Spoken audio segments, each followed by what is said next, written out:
प्रेरणा गुप्ता।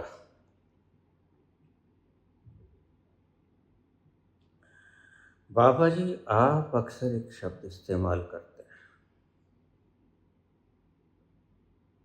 और वह शब्द है मंदबुद्धि। भला इस मंदबुद्धि के बनने का रहस्यात्मक कारण क्या है? बड़ा सुंदर सवाल किया पुत्र।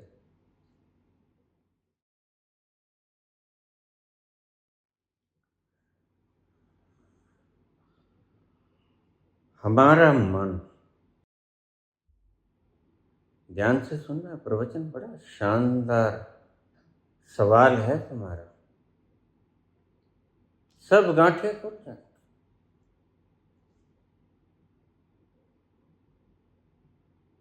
व्यक्ति का मन एक बार में एक तरफ ही जा पाता है, एक बार में दो तरफ नहीं जाता।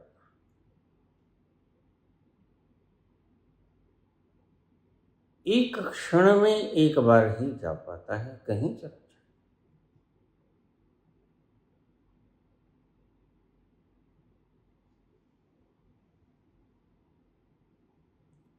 आगाज से देखें तो पहले राम राम चलता था, क्योंकि कृष्ण राधा बाद में है।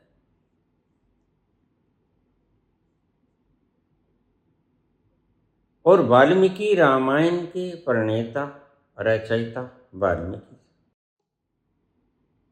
मैंने सारी वाल्मीकि रामायण पढ़ी। वाल्मीकि रामायण में कहीं भी ऐसा नहीं लिखा है कि राम राम करने से भव सागर पार हो जाता है। आप खंगाल के देख लो, पढ़ के देख लो, पढ़ने वाले लोग बैठे भी। वाल्मीकि रामायण का मुख्य केंद्र राम का चरित्र, धर्म, राजधर्म, आदर्श, नीति और कथा है। राम कैसा जिए, किस अवस्था में उसने किस प्रकार रिएक्ट किया, यह लिखा है सारा। चरित्र वर्णन है।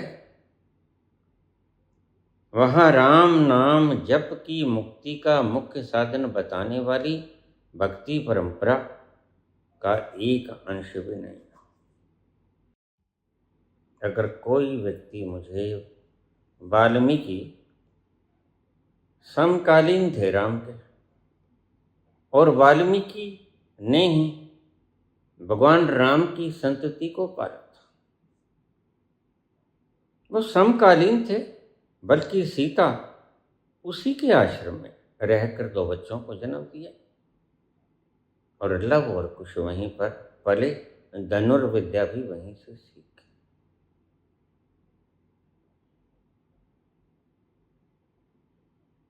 वाल्मीकि ज्यादा प्रासंगिक है। उसके बाद तो देखिए मैं चला जाऊंगा। मेरे बाद जो कहानियां प्रकट होंगी वो तुम्हें अभी से बता देता हूं कि बाबा का जब जन्म हुआ तो माता का नाम गंगा था, बिल्कुल। पिता का नाम कन्हैया था। हाँ? तो गंगा माता हरिद्वार से चलकर बाबा के पांव छूने आई थी पाल। यह कुछ बकवास चले, तुम सच मत मानो। ऐसा कुछ नहीं हुआ। साधारण बच्चे की तरह मेरा भी जन्म हुआ, पालन पोषण हुआ। लेकिन भक्त जनों की यह व्याधि है कि वह तो अपने इष्ट को भगवान से भी ऊंचा रख देते हैं। यह भक्त जनों की व्याधि है, यह है सत्य नहीं।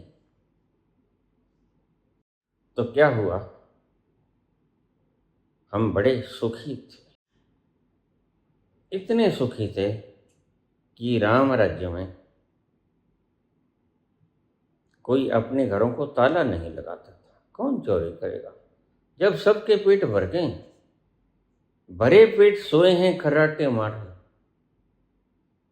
पहरेदार हैं तो चोरी करने कौन आएगा? कोई भी नहीं आएगा। ऐसा था रामराज। आज तो लॉकर की चाबी गुम हो जाती है और मेरे पास मैसेज आ जाता है, बाबा लॉकर की चाबी ढूंढो कहाँ है, क्योंकि सारा खजाना उसमें है। किसी के हाथ लग गया तो गड़बड़ हो जाएगा। भारत गुलाम था उस वक्त, और जिनके अधीन था, गुलाम था, उन्होंने सोचा कि ये कौन बड़ी होशियार है, डीएनए बड़ा शानदार है, कैसे इनके डीएनए को प्रभावित किया जाए, इनकी इंटेंशन को कैसे डाइवर्ट किया जाए, ताकि इनके पास सोचने का समय ही ना बचे। व्यक्ति एक बार में एक ही बात सोचेगा। सबसे पहले बिका हरामखोर तुलसीदास, जिसका तुम अखंड पाठ रख रहे हो 24 घंटे। मैं भी करता हूँ, मुझे पता नहीं। कवि था, बिल्कुल ठीक। कवि होते हैं, महंगे भी होते हैं, सस्ते भी होते हैं, निःशुल्क भी होते हैं।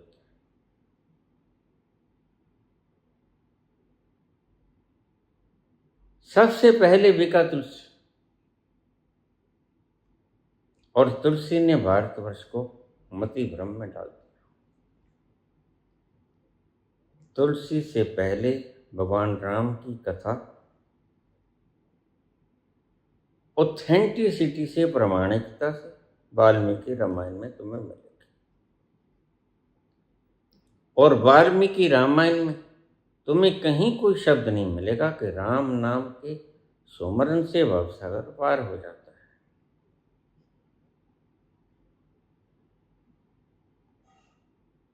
कलयुग केवल नाम आधारा, तब भी कलयुग ही था। सुमर सुमर नर उतरहि पारा। बहुत पहले तक कलयुग था, जब चोरियां नहीं हुआ करती।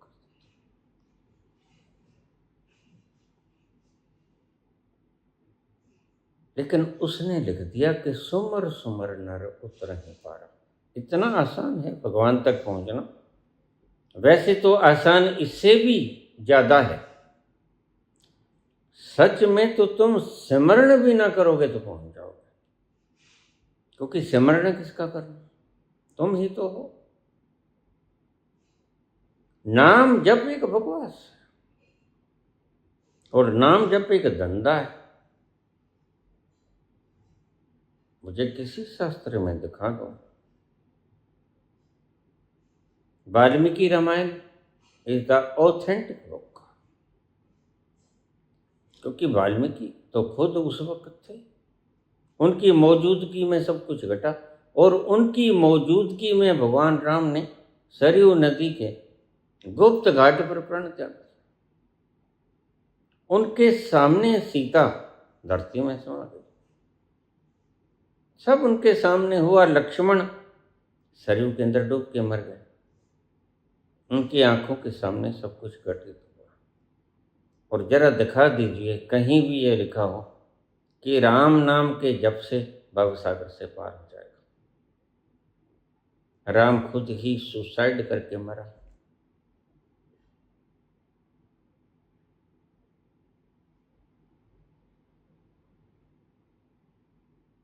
खैर, ये लंबी कहानी है।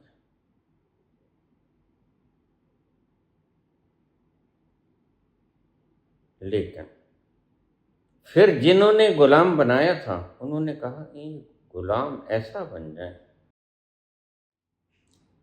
इनमें प्रतिभा बहुत है, पूर्व में प्रतिभा बहुत है, पश्चिम में इतनी प्रतिभा नहीं। पूर्व का डीएनए बड़ा शानदार है, पश्चिम का डीएनए ऐसा नहीं।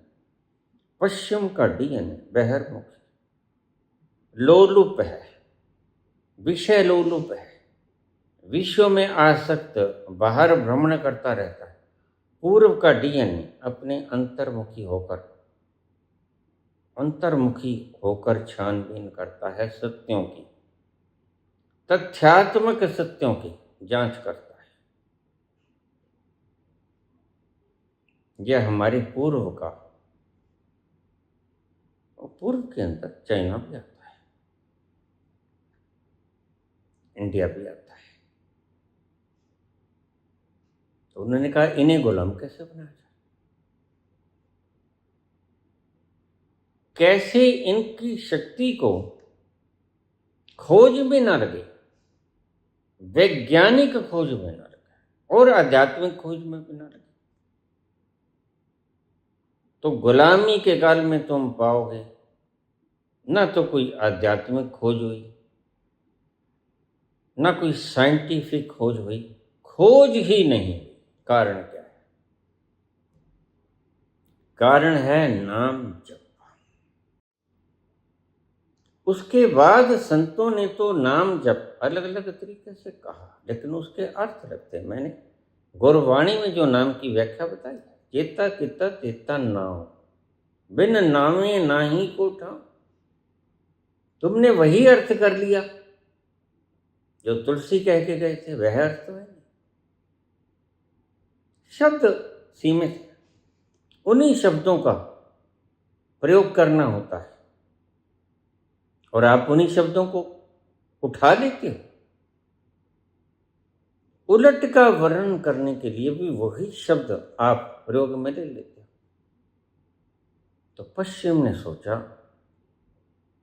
मैकाले जैसे लोगों ने आकर गुरुकुल व्यवस्था समाप्त कर दी, रहती होती सारी कसर बाकी उसने खत्म कर दी।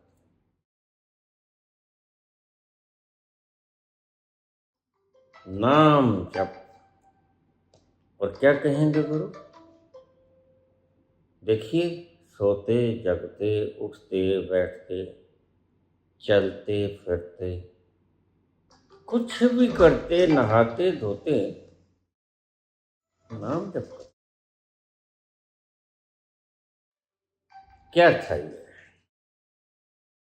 तुम्हारा चित्त कहीं खाली ना हो। इस चित्त के खालीपन को रोकने के लिए तुम्हारी बुद्धि को व्यस्त करना जरूरी था। खाली मन शैतान का घर होता है, यह बात फैलाई गई और तुम्हारी रगों रगों में आज ये बात फैली गई। मैं कहता हूं खाली मन भगवान का घर। खाली मन में ही साइंटिफिक रिसर्च उतरते, खाली मन से ही इन्वेंशन होता है। तुम एक तरफ राम राम करते रहो, दूसरी तरफ तुम प्रैक्टिकल करते रहो मिसाइल्स के, तो कहीं और ही गिर जाएगी मिसाइल। यह नहीं चलेगा, तुम वैज्ञानिकों से पूछो। तो तुम्हारे चित्त को व्यस्त करने के लिए एक ऐसी गुंडी दे दी गई जो 24 घंटे भूत प्रेत पिशाच की तरह तुम्हारा पीछा ही ना छोड़े, और वो था नाम जप। और नाम जप, यह शरारती लोग, यह व्यापारी लोग, नाम दान देने वाले लोग, यह विषदान करते हैं, नाम दान। यह विषदान है, नाम दान मत कहा। तुम्हें जहर का प्याला पिला देते और तुम करीब करीब पागल हो जाते हो। बस तुम कहते हो नाम जपना है,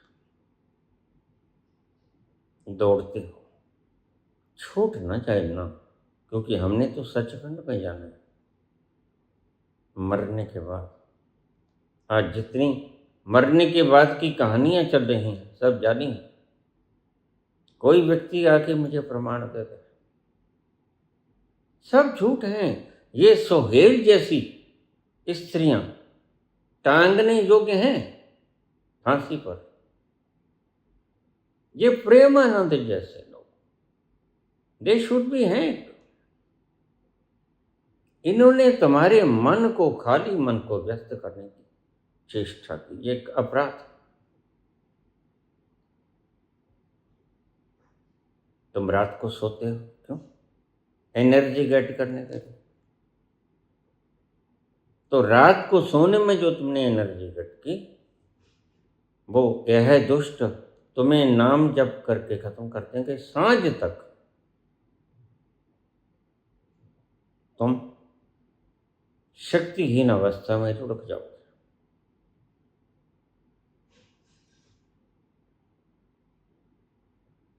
और ऐसे ऐसे चलन शुरू किए गए, उनको नाम सुंदर सुंदर दिया गया।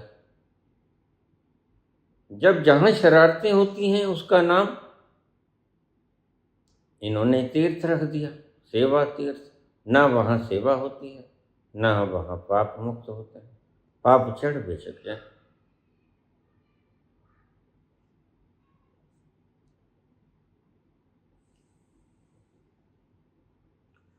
मेरे गीत भी लोग सुनींदे ने, मेरे गीत भी लोग सुनींदे ने, नाले काफिर आँख से दींद ने। मेरे गीत भी लोग सुनींदे ने, नाले काफिर आँख से दींद ने। मैं दर्द नू कावा ए बेटा, मैं दर्द नू कावा कै बेटा, रब ना रख दिता पीड़ा दा, की पुछ दियो हाल फकीरां। काबा को दर्द कह बैठा मैं, और लोग बड़े शौक से सुनते हैं। और परमात्मा को मैं पीड़ा कह बैठा, और लोग मेरे गीतों को सुनते हैं और काफिर भी कहते हैं। तुम तुलसी को सुनते हो लेकिन काफिर नहीं कहते। तुलसी की बात पर अमल करते हो, जबकि तुलसी तुम्हारी शक्ति को खत्म करता है। उस तीर्थ तक यात्रा करने के लिए बृहद शक्ति की आवश्यकता पड़ती है, जो आप नाम जप में खो देते हो। नाम जप ब्रह्मचर्य को खोने से भी बड़ी शक्ति खो देता है। ब्रह्मचर्य में तुम इतनी शक्ति नहीं खोते, नाम जप में उससे 100 गुना ज्यादा शक्ति खत्म कर देती। नाम जप एक कोड है, ये तुम्हें कभी नहीं पहुंचने देगा। मैं तुम्हें भीतर की एंटायर फिलॉसफी बताता हूं इसको। यह क्रोनोलॉजिकल है, एंटायर फिलॉसफी। तुमने कहा रहस्यात्मक ढंग से वर्णित करो, यह रहस्य इसका। तुमने जहां जाना है वहां महासुख है, पीड़ा नहीं। और बटाल भी कहते हैं शिव कि मैंने परमात्मा का नाम पीड़ा रख दिया। जैसे हमारे मोदी जी ने पीएम हाउस का नाम सेवा तीर्थ रख दिया, तो नाम बदलने से भला सेवा होगी, नाम बदलने से तीर्थ बना करते हैं।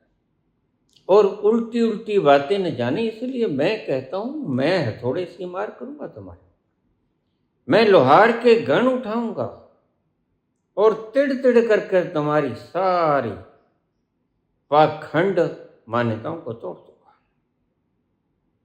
और तुम रिलैक्स महसूस करोगे।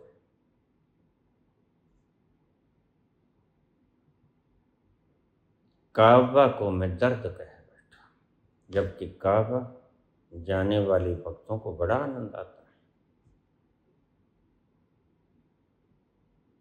परमात्मा का नाम मैंने पीड़ा रख दिया। भला परमात्मा के पास जाकर कभी पीड़ित हो सका है? वह तो वो स्थान है जहां पीड़ा की आग पहुंचते नहीं, चिंता की आग पहुंचते नहीं। नैनम छिदंती शस्त्राणि नैनम दाहती पावका न चैनम क्लेदंत्यापो न शोषयति मारुता। इसकी एंटायर फिलॉसफी है। सबसे पहले खरीदा गया तुलसी, और तुलसी के दिमाग में ये डाला गया कि तू कुछ ऐसा यत्न कर, भूखा तो मरता ही, भूखा मरता तो न कर, क्या न करता। आज देखो भूखे मरते हैं तभी तो रील बना रहे, किसी तरह गुजर बसर हो जाए। कोई रील बना रहा है, कोई कंटेंट क्रिएटर बनकर किसने अपना यूट्यूब पर चैनल अकाउंट खोल लिया। मेरे पास रोज आते हैं, बाबा आपका कंटेंट चोरी कर लिया करें। मैंने तो कर लिया। मैं जानता हूं मोदी राज में ऐसा ही शुभ दिन आए,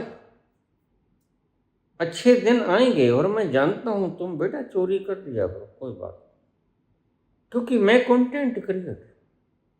जो भी कोई अपने भीतर जाएगा वह कंटेंट की क्रिएशन करने में समर्थ हो जाएगा। इसलिए मैं बेफिक्री से कहता हूं मेरे कंटेंट को तुम चोरी कर लिया करो। मैंने कुछ भी चीज रजिस्टर्ड नहीं करवाया, मैं तुम्हारे कल्याण के लिए ही बोल रहा हूं। मुझे तुम्हारी खुशी चाहिए, और मुझे तुम्हारी खुशी में ही खुशी होती है। तुम्हारे रोते हुए मुखड़े मुझसे देखे नहीं जाते। तो सबसे पहले बिका तुलसी, और तुलसी के बाद बहुत से लोग बिके। तुमने कभी सोचा?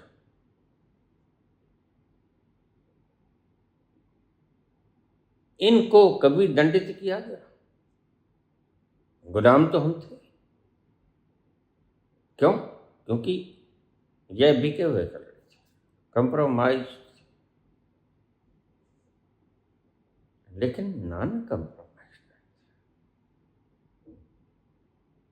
क्या करें, हीरो में की चमक में जाली हीरे नजर नहीं आते,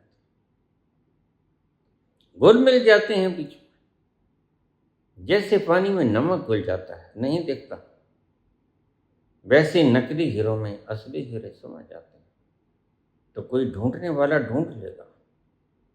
ऐसे ही कंप्रोमाइज्ड कवि भी थे। वो अपने आप को महंगे भी कह सकता है, सस्ते भी कह सकता है, निःशुल्क भी कह सकता है। इन्होंने बेड़ा गर्क कर दिया है दोस्तों। कोई राम कथा कह रहा है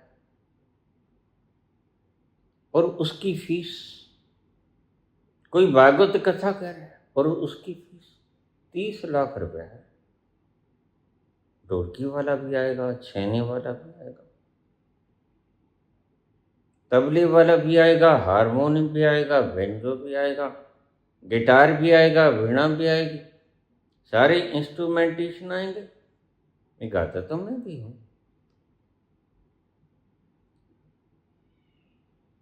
एक बंसरी वाले ने मेरे से कहा कि बाबा मैं तुम्हारी निःशुल्क सेवा करना चाहता हूं। आप जब गाते हो तो मैं मुरली की धुन बजाना चाहता हूं संग। मैंने कहा नहीं, मैं किसी वाद्य यंत्र का सहारा नहीं लेता। मैं शुद्ध शुद्ध चीज सुनाना चाहता हूं श्रोताओं को। मुझे किसी वाद्य यंत्र की जरूरत नहीं। मेरे जाने के बाद मुझे पता है ये वाद्य यंत्रों का इस्तेमाल करेंगे, लेकिन तुम करने मत देना। आज जैसे ओशो की वीडियोस का दुरुपयोग हो रहा है, मेरी वीडियोस का दुरुपयोग मत होने देना। AI क्रिएटेड नहीं होना चाहिए, दे शुड बी पनिश्ड। मेरी ओरिजिनल आवाज खोनी नहीं चाहिए, और ना ही मिक्सेशन होना चाहिए, चाहे वह बंसरी की धुन हो चाहे वीणा की धुन। मेरे कंटेंट के साथ कोई छेड़छाड़ नहीं होना चाहिए। मेरी कंटेंट को AI में मत डाला जाए कि मेरी आवाज को बदल दे, नहीं। जैसा मैंने बोला, जिस तरह भी मैंने बोला, वैसे ही ऑथेंटिकली प्रामाणिकता से उसे रहने देना। अगर कोई ऐसी कोताही करे तो उसको रोक देना, प्रेम से रोकना, गदर नहीं मचाना।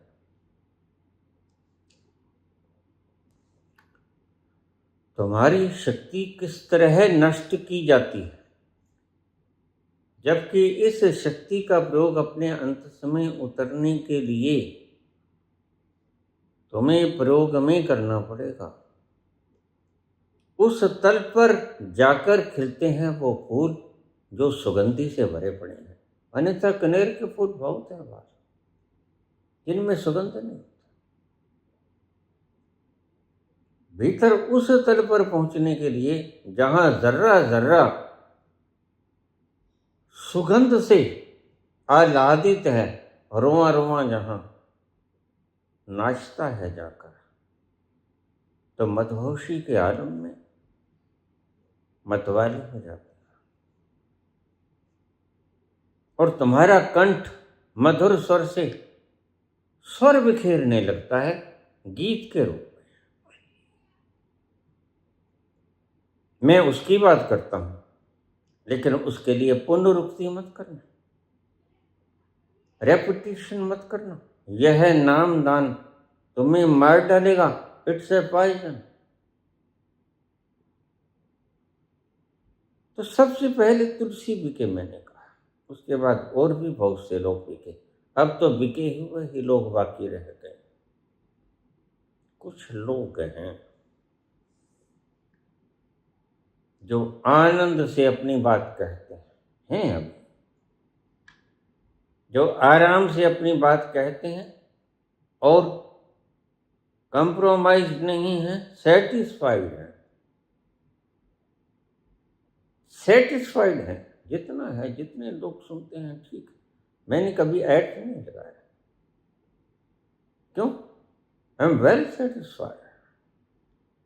मैं स्वयं से ही तृप्त हूं। मुझे तृप्ति के लिए दूसरे की आकांक्षा नहीं है, ना पदार्थ की, ना धन की, ना सुविधाओं की, ना स्थितियों की, ना परिस्थितियों की, ना ही भोग पदार्थों की, ना ही रुतबों की, ना ही श्रेयों की, ना ही पांव को पूजने वालों की। मैं जैसा हूं, कॉन्टेंटेड हूं, सफिशिएंट हूं और सेटिस्फाइड। मुझको तुम खरीद ना सकोगे। सेटिस्फाइड व्यक्ति की एक परिभाषा ये भी देखो, उसको खरीदा नहीं जा सकता एट एनी कॉस्ट। उसे खरीदा नहीं जा सकता, बिकेगा नहीं, क्योंकि उसके भीतर जागृत आत्मा है। बिकेगी वह वेश्या जो बिकने के लिए तैयार कोठे पर बैठी है, अन्यथा अपने भीतर जागती जमीर रखने वाले लोग कभी नहीं बिका करते हैं। वह अपनी ही चाल चलेंगे, चाहे धीरा चले, तेज न दौड़ें, कछुए की चाल चलें, लेकिन अपनी चाल चलेंगे, दूसरे की चाल नहीं चलेंगे। कौवा चला हंस की चाल, अपनी चाल गंवा बैठा, भूल गया अपनी चाल। कौवा चला हंस की चाल, अपनी चाल गंवा बैठा।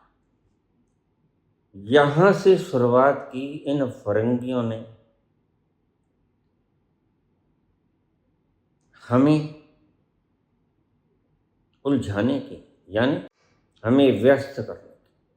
मैंने बहुत बार अपने प्रवचनों में कहा, वह आता है लेकिन पाता है कि तुम व्यस्त हो, लेकिन तुम समझ नहीं सकते। फिर मुझे आज साफ साफ बोलना पड़ा, क्योंकि प्रश्न आ गया कि रहस्यात्मक उद्घाटन कीजिए। यह मंद बुद्धि होता क्या है? जब तुम अपनी सारी शक्ति को राम नाम में लुटा दोगे या 5 नाम में लुटा दोगे, राधे राधे कृष्णा कृष्णा में, लुटा दोगे तो बाकी का जो बचेगा वह मंदबुद्धि तो हुआ। जब जलने को फ्यूल बहुत कम हो गया तो फिर मंद मंद ही जलेगा ना वो, उसे ही तो मंद बुद्धि कहते हैं। तुमने नाम जप के अंदर सारा फ्यूल फूंक दिया, फिर जितना कर रह गया भाई वैसे ही जलेगा मंद मंद बुद्धि, इसलिए मंद बुद्धि कहता हूं मैं। अगर ना जपते तो यह भी पूर्व की देन, इनके डीएनए भी भरे पड़े हैं, लेकिन अब क्या करें। जब किसी को किसी से प्यार हो जाए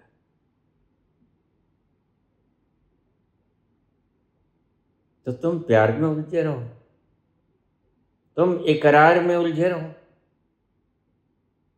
हमें आनंद लेने दो। उड़ के पवन के संग चलूंगी, उड़ के पवन के संग चलूंगी, मैं भी तिहारे रंग चलूंगी, रुक जा ए हवा, थम जा ए बहार, रुक जा ए हवा,